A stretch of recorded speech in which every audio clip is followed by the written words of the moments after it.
Yemen के Houthi विद्रोही लगातार पश्चिमी देशों के लिए बड़ा सिरदर्द बन गए हैं। हूती विद्रोहियों ने अमेरिकी सरकार की नींद उड़ा रखी है।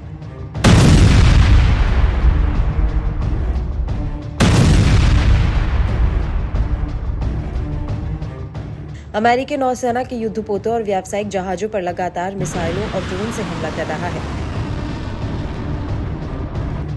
अमेरिकी राष्ट्रपति जो बाइडेन भी कह चुके हैं कि अमेरिका सेकेंड वर्ल्ड वॉर के बाद सबसे बड़ी लड़ाई लड़ रहा है। हाल में हूती विद्रोहियों ने फिर से लाल सागर में आतंक मचाया। इस बार हूती विद्रोहियों ने पनामा के झंडे वाले एक तेल टैंकर को निशाना बनाया था। हूती लड़ाकों ने इससे पहले सोनियल तेल टैंकर पर भी जोरदार हमला किया था।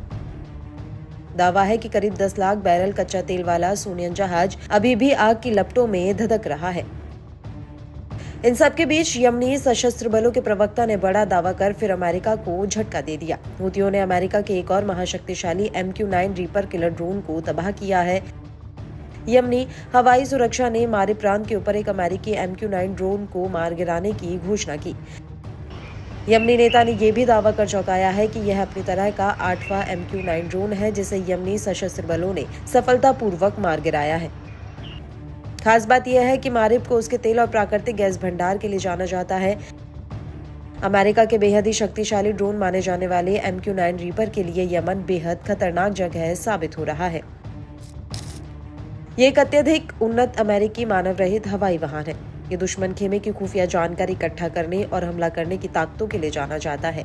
एक MQ-9 ड्रोन की कीमत लगभग $3 करोड़ होती है। ये ड्रोन 50,000 फुट तक की ऊंचाई पर लगातार 24 घंटे तक उड़ान भर सकता है।